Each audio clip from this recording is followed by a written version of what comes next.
अस्सलाम वालेकुम नाज़रीन, आवाज़ न्यूज़ सां गॾु आऊं आहियां बिशारत सुमरो। हलंदासीं एलान तरफ़।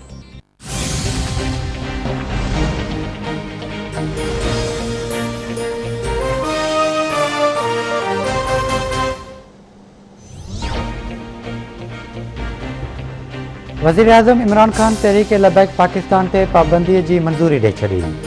वफ़ाक़ी काबीना 24 कलाकनि में सर्कुलर असम्बली ज़रिए TLP ते पाबंदी लॻाइण जी मंज़ूरी ॾींदी। असम्बली में चयो वियो आहे त तहरीक लबैक जे तशद्दुद मुज़ाहिरनि दौरान 2 पुलिस एहलकार शहीद ऐं 580 माण्हू ज़ख़्मी थिया। कानून लागू कंदड़ इदारनि जे 30 गाॾियुनि खे नुक़सानु पहुचायो वियो। TLP जा 2063 कारकुन गिरफ़्तार ऐं 115 केस दाख़िल कया विया आहिनि।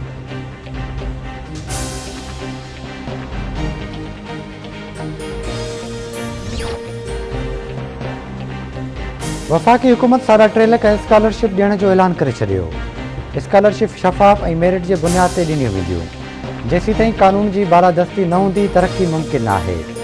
स्कॉलरशिप में वफ़ाक़ी हुकूमत सहकार करे रही आहे। वज़ीर आज़म इमरान खान जो रहमतुल आलमीन तक़रीब खे ख़िताब।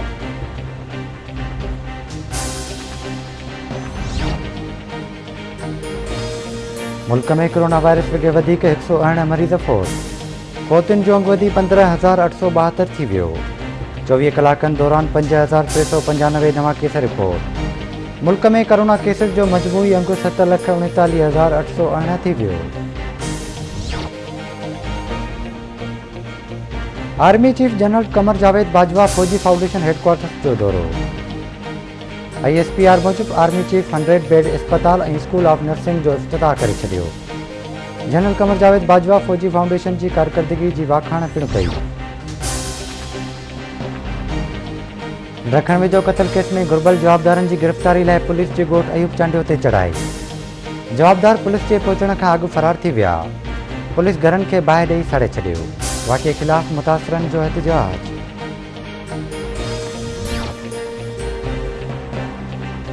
टंडोलायार वेझो फायरिंग में क़तल थियल 5 ॼणनि जे केस उमरसान थाणे ते दाख़िल। केस में 7 ॼणनि खे नामज़द कयो वियो। 5 ॼणनि जो क़तल केस मोहम्मद अयूब जी फ़रियाद ते दाख़िल कयो वियो। 2 ॾींहं अॻु सुबुह जो अदालत में पेशी ते ईंदड़नि मथां फायरिंग कई वई हुई।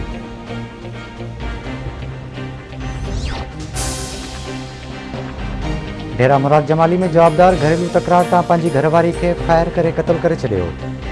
पुलिस वाक़े वारे हंधि पहुची जवाबदार खे गिरफ़्तार करे वरितो।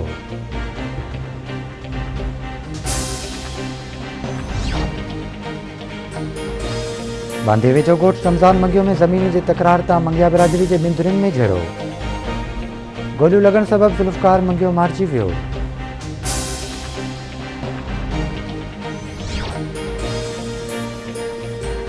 बडाणी शहर में तेल एजेंसी खे बाहि लॻण सबबि सड़ी ज़ख़्मी थियल फ़ौजी जवान मुराद अली चाचड़ पनवाकिल छावणी में ज़ख़्मनि जा सूर न सहंदे फ़ौत थी वियो।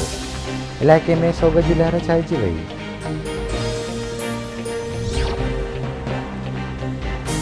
ऐं सांगड़ वेझो मिठड़ाऊ केनाल में पैर तिरकण करे 14 वरियनि जो अरशद अली लिगारी ॿुॾी वियो। लाश हथ न अची सघियो। फ़ौती जे लाश जी ॻोल्हा जारी। शहरी मीरवा वेझो ॿुॾी फ़ौत थियल 8 वरियनि जो मुजीब जोगी जो 14 कलाक गुज़रण खां पोइ मीरवा केनाल मां लाश। गुज़िरियल ॾींहुं पैर तिरकण सबबि नींगर मीरवा केनाल में ॿुॾी वियो हो।